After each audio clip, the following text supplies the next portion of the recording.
Hello అందరికి Amazon నుంచి మళ్ళీ ఇంకొక డ్రెస్ అయితే తెప్పించాను. ఇది వచ్చేసి ప్యూర్ కాటన్ సెట్ అన్నమాట. 3 పీస్ సెట్ అండి. క్వాలిటీ అయితే చాలా బాగుంది. సేమ్ పిక్చర్ లో ఎలా చూసానో యాజ్ టీజ్ గా అలాగే వచ్చింది. పిక్చర్ కూడా పెడతాను చూడండి స్క్రీన్ పైన. దీని స్లీవ్స్ వచ్చేసి 3/4 వచ్చాయి. టాప్ అయితే ఇదన్నమాట.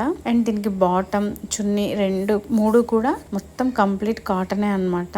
ఈ డ్రెస్ ప్రైస్ వచ్చేసి జస్ట్ 700 రూపీస్ అండి. 700 రూపీస్ లో ఇంత మంచి క్వాలిటీ నేను అసలు ఎక్స్పెక్ట్ చేయలేదు. లింక్ అయితే కామెంట్ బాక్స్ లో ఇవ్వలేదు, ఎందుకంటే ఓపెన్ అవ్వట్లేదు కాబట్టి ఈ మధ్య లింక్స్. సో నేను స్క్రీన్ షాట్ ఆల్రెడీ ఇచ్చాను కదా స్క్రీన్ పైన, చూసి మీరు వెళ్ళి అమెజాన్ లో సెర్చ్ చేసుకోవచ్చు. ఇలాంటి సింపుల్ అవుట్ఫిట్స్ ని హైలైట్ చేయాలంటే ఆక్సిడైజ్డ్ జ్యువెలరీ బాగా సెట్ అవుతాయి అన్నమాట. నాకైతే ఈ డ్రెస్ పిచ్చి పిచ్చిగా నచ్చేసింది అనమాట. ఎందుకంటే నాకు కాటన్ ఫ్యాబ్రిక్స్ అంటే చాలా ఇష్టం. కాలేజ్ కి, ఆఫీస్ కి, అలాగే చిన్న చిన్న పార్టీస్ కి అటెండ్ అవ్వడానికి కూడా ఈ అవుట్ఫిట్ పర్ఫెక్ట్ గా ఉంటుంది. ఇంకెక్కడికి వెళ్ళినా సింపుల్ గా రెడీ అవ్వడానికి ఇష్టపడే వాళ్ళకైతే ఇలాంటి అవుట్ఫిట్స్ పర్ఫెక్ట్ అనే చెప్పాలి.